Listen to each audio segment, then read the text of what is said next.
And then we'll go into questions, James. All right, sounds good. Hope everyone's doing well today. Just got off the practice field. Another good day for us, special teams wise and practice wise. High energy, high tempo.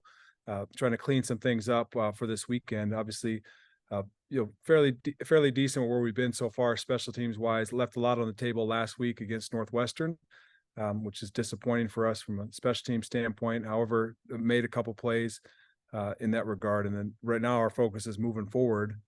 Focus on Rutgers, who presents an unbelievably, incredibly difficult challenge on special teams, but it's also a great opportunity for us. So looking forward to that and looking forward to Saturday. Not sure if anyone has any questions. I see a lot of hands raised. LeVar, first question will be from Mitch Fick. Morning, Coach. Morning, Mitch. How are you? Good. When you've got a guy like Cooper, or even going back to Charlie and Amir, when you've got a guy back there returning kicks and punts that you know is a game breaker, is there a way to scheme for him to help block different ways? It's not like offense where you just, okay, let's just get him the ball as much as we can. You got to rely on the punter to be kicking the ball in the first place. But how do you best utilize a guy that can change the game with one return? Yeah, I think that's a great question. I mean, like I said, I just walked off the practice field.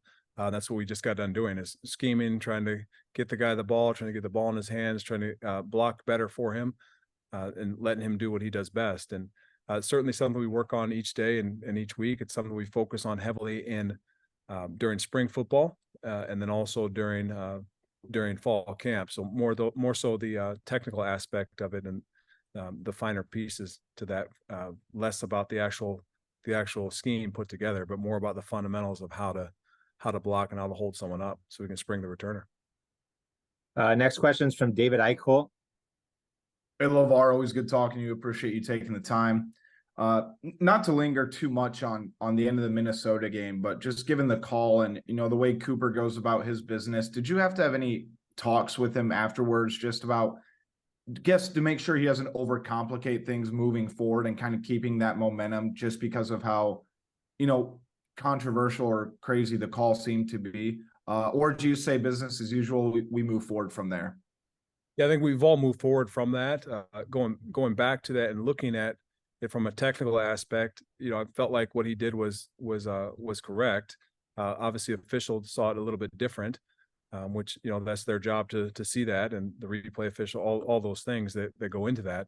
But more so, we're looking at moving forward, and don't ever want a guy to take his playmaking ability away from him. I think we've all seen Cooper make plays, and he's one of the guys. We also have other guys back there as well that have done a good job and can do a good job. And so you just keep coaching and keep playing and move forward and look for the next opportunity.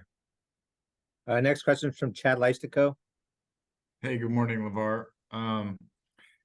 Seems like you guys have always done a really good job of net punting advantages, coverage advantages, return advantages. Like, how can you kind of articulate how you have tried to find edges, I guess, in special teams in terms of field position over the years as coordinator, and how Iowa uses that to win games? Yeah, a kind of a standard special teams play, obviously, is you're trying to net punt, as you talked about, like, pin them deep, send the ball down the air, trying to flip the field, and then minimize returns from a punt standpoint. Same thing in kickoff. And then from a return standpoint, every time there's a return opportunity, you want to maximize that. And that's, that's general special teams talk, general special teams coaching. I think some of the things that we may do differently or expound upon are trying to find some of that hidden yardage, whether, it's whether you can get someone into a false start or find a way to get an extra 5 or 10 yards. So those are things that we're constantly trying to work on and trying to find an edge. And I can't tell you all the edges that we find, because that would be, oh, come on, top secrets. However, it is something we definitely focus on. Next question is from John Steppe. Hey, LeVar, good to see you. Hope you're doing well. I wanted to ask you about Kyler Fisher. How have you seen him kind of take advantage of the opportunities he had on special teams over the years, and how have you seen him grow? Yeah, Kyler's a very unique player, I think, for us. And he started off here as a walk-on, ability to run the ball as a running back in high school, start off as a safety, then move to linebacker. He can do a lot of things, and it's really been fun watching him grow as a person, and, the maturation from him as a man, and then obviously as a player.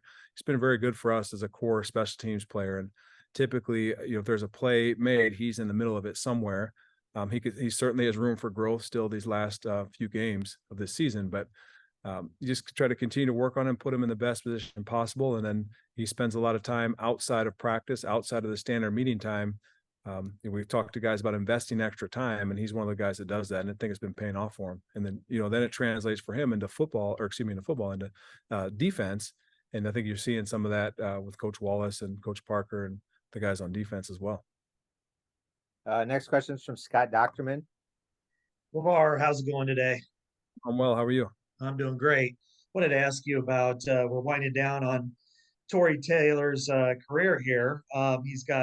He's leading the country in number of punts, those inside of 20 yards, fewest touchbacks. He's 8th in average, I think 2nd in 50 plus. What, if you could kind of look back at his career and when you went down to Australia to get him right before COVID, and now you look at him today, how can you kind of condense his career in that? Is this as good of a career as we've ever seen, not only in Iowa, but in recent times by a punter? I think that's a great question. I think there's still more out there for Tory, which makes things exciting every day, because he has done a great job being here. I literally just had a conversation with the specialist group today and talking with a younger player about, if we sit back and watch, we're watching one of the all-time great players at the position, and it's fun to watch. Sometimes you're so close because you see it every day, and you're too close to see it. Then you step back, and the things you just rattled off, those some of those numbers, statistics, all the stuff. Then you step back and you watch the tape. Like, man, this guy's performed very, very well for us. He'll be the first to tell you last week was not Tory Taylor, not the guy we've been accustomed to seeing. However, over the course of his career, he's been exceptional. And just that's on the field stuff. The off the field stuff speaks for itself as well. The guy's a phenomenal human being. I've seen unbelievable growth in him as a person, maturity wise, and then leadership wise. And he's in a really good place right now. And I think we're still seeing the best football from Tory Taylor in front of us. Next question is from Tom Kakert. Tom, I think you're muted. Yeah, I'm muted. Hey, LeVar. Forgot to come off of mute. Anyway, wanted to ask you about John Nestor. He's kind of jumped in there a little bit in the coverage game, return game, that sort of stuff. What have you seen from his development and any of those other true freshmen that are getting close to maybe being a contributor still this year? Yeah, I think John's been interesting because he's definitely feisty, high energy, high effort, and we're getting to see some of that on tape in games. And we saw some of that early on when he first came in, maybe just didn't quite know where to go. I mentioned to Coach Ferentz, like he may not know where he's going to go, but he's going to get there fast, and it's going to be hard. So we all need to be prepared for that. But he's done a good job. And the guy, talk about investing time, and it's a message we try to share with the players nearly daily. About 5 minutes, 10 minutes, 15 minutes a day, whether it's special teams, whether it's schoolwork, or whether it's tied into offense, defense. Those little investments don't seem like much during the day, and then over the course of a year, they pay dividends. I watched Cooper DeJean do that as a freshman. Didn't say a word, just would come in, hey coach, can I meet with you?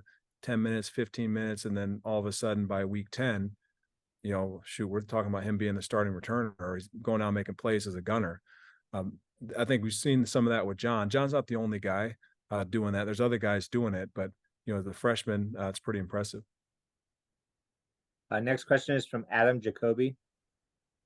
Hey, Coach Woods, really appreciate your time this morning.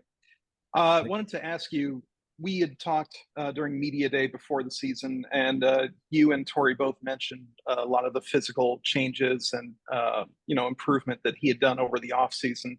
Now that he's having such a great year, from your perspective, have you seen that improvement be a result of the physical changes, or is it a result of the maturation process, or how has he taken that next step in your eyes now that you've actually gotten to see it? I think it's a compilation of everything. So physically, he's much more conscious about his body, much more conscious of working on mobility, working on stretching, flexibility, things like that. What he eats, what he puts in his body, and probably bigger that I've seen from him is what he puts in his mind and what he does mentally. And I think you're seeing a guy who maybe it's some of the things last year or years past that would cause him to slow down or not be as efficient. He's gotten rid of that. And Tory, I think mentally is as strong as I've ever seen a guy, and he rises to challenges, rises to occasions. You saw the Wisconsin game. I mean, that was a crazy wind in that stadium, and the guy went out and had one of the best days I've ever seen. Which Tory a year ago or 2 years ago that would have rattled him, got him all frazzled and whatnot, and didn't happen. So I think that's a sign of huge growth from him. You guys been working incredibly hard on being more mentally flexible on some things when things aren't exactly right, or the wind's not exactly right, or hey, it's a little bit colder than we expected, or however you want to see that. Just handling those challenges and looking at those as opportunities, and then going out and execute anyway. And that I think is the biggest growth you've seen from Tory. Appreciate it. Thanks. Next question is from Tyler Cashman. Hey, LeVar, hope you're doing well. Antario was, had impact in terms of blocking punts. I think Logan Lee said earlier this season, like he's a top 5 athlete he's ever seen. Just what are some of the things that you've kind of seen from Antario behind the scenes? Yeah, I think Antario is one of the guys I think that's really sort of taken a step forward. He's not even close to being where he's going to be if he sticks with it. He has a lot of ability, both physically on the field and also, in defense as well. But I think he's capitalized on some of those opportunities. I think there's more out there for him. I think he missed one last week, which we talked about, and missed one Western Michigan, which we talked about. However, I do feel like he's really taken a step forward, and it's exciting. He's an exciting young guy to watch because the sky's the limit for him physically, and just want to keep working with him and keep seeing where that leads for him. You talk about a guy like Lucas Van Ness last year, sort of similar, where put him in a specific role, and this is what we're asking you to do. And can you expound on that role? I think Devin Hilson's another guy like that. I think there's a lot out there for Devin as a football player, and the things he's done for us on special teams. And to me, those are opportunities for guys to just get an opportunity, and can you take this role and can you run with it and see what happens, and then watch that grow into other roles on offense or defense. Next question is from Chad Leistico. Yeah, it was kind of weird watching Tory not have the greatest game ever the other day. It was just so rare anymore. What would you attribute maybe his struggles the other day, and also just over time, how have you seen him kind of embrace what I talked about earlier, the hidden yardage? And because he didn't know a lot about football, how has he kind of embraced, that way of doing things at Iowa? Yeah, I think, you talk about last week, I think it's a one-off, to be honest with you. I think it's, everybody has days that aren't their best, and just happened to be that day for him. But as far as hidden yardage, things like that, I mean, I think we've all seen him do that. And I just literally walked off the practice field some point throughout the day, watched him, and it was just, it was in the indoor, but he was kind of just working on some technical things, some drops, placing the ball, some little stuff. And I'm like, man, I was just amazed watching him. I've never seen a person own the field the way he owns the field. When he is on and he wants to do what he wants to do, there's no stopping him. And it's pretty awesome to watch. But just really excited for him and seeing where that goes. But I think if you're talking about last week, it's a one-off deal. All right, LeVar, we're going to go 4 more questions. The first one's from John Steppe. How have you seen Drew Stevens grow over the last year and a half or so, and where do you think kind of are the next steps for his development? Yeah, I mentioned earlier watching Tory work, and as Drew and I were standing there talking to each other today, and I think the sky's the limit for Drew. And the reason I bring that up is I've referenced Drew and Tory. I referenced Tory with Drew and just said, hey, the guy you see now is not the same guy. Like Tory's gone through a lot of work to get to the point where he's at. A lot that we see here in the building, and then even more so on his own away from here. But going back to what we're talking about with Drew, I think the sky's the limit for him physically. He has all the physical gifts and tools that you want in a good kicker. And I also think inside, like, there is a winner, there's a killer inside Drew, and a tiger just waiting to get let out. We see it let out every once in a while. A couple of guys in the room, we know how to trigger that out of him. The key is to get him to do that consistently over and over and over, and not let some of the external factors affect him. And that's every young player, every position, but particularly at that position where, every time he steps on the field, it's worth points. And again, I think Drew is physically capable to dominate a game if he wants to do it. Next question is from Mitch Fick. Coach, what's the process of recruiting long snappers? And when you find a kid like Luke Elgin, just how important is he? I mean, he's maybe as good of a sure thing as you've got on special teams, which is saying something, because we've talked about Tory and Drew too. Yeah, I think it's an interesting question. First off, specialist recruiting is probably the weirdest thing ever. Everyone talks about recruiting and how strange it is. It's even weirder for specialists. A lot of it is word of mouth, a lot of it's recommendations. You don't ever even think about taking a guy unless you've seen him in person on the grass. Whereas other positions, you may offer a guy if, a recommendation or someone, you see them play a different position, where specialist is different than that. But going back to Luke, I don't know there's a guy as steady for our room as Luke, and he's sort of the straw that stirs the drink. And I think Tory will tell you that. I think Drew did say that last week. It's easy for them to execute when the snap's on the money and people are doing what, making it easy on them. And again, I think we're looking at a guy who's got the whole world in front of him, and he's done a great job so far. There's still more out there for him, and I just continue to keep pushing and trying to, as far as recruiting goes, you try to find guys that have traits like that. And with Luke Elkin, we had a guy here before who plays for the New York Giants, and Casey Kreider, who had a very similar profile. Both parents were educators. Dad was a coach. Good temperament about him. People rave about him. I think Luke has all those same things. His dad's a teacher and a principal. Mom, great lady, awesome family. I think we hit the jackpot when we got Luke. And then also, behind him is Liam Reardon, who rarely gets talked about, but Dad played here. Dad understood Iowa football. Dad walked on here as a center and then eventually made himself a long snapper. I think you see Reardon every day kind of push forward in that regard too. And that position, you're always looking for a guy that sort of steadies the room and makes everyone else's job easier. I think both those guys have those abilities. Scott Docterman. No, LeVar, looking at Drew Stevens last year, he looked like he was about 12. Now he looks like he's about 18 or 19. But on the field, physically, you could see the physical development, 25, 30 pounds, it appears, but also flexibility and strength. How instrumental has Ray Braithwaite been in helping him reach to take the next step as a kicker? Yeah, absolutely. I think Ray and our strength staff, they do a phenomenal job, all positions, and kicker and punter, snapper is not anything unique. I mean, they spend a lot of time with those guys, helping them, as you mentioned, mobility, flexibility, things. Those are still areas Drew can improve upon and will improve upon. But I think, Ray's been instrumental. I also think Carmen has been instrumental in helping us, reach physical, and not only physical maturation, but also mentally, and dealing with some of the challenges that young players deal with today. When I was growing up, we didn't have social media. People didn't have the easy access to you. You could say things good or bad to you. Now kids have that in their face at all times.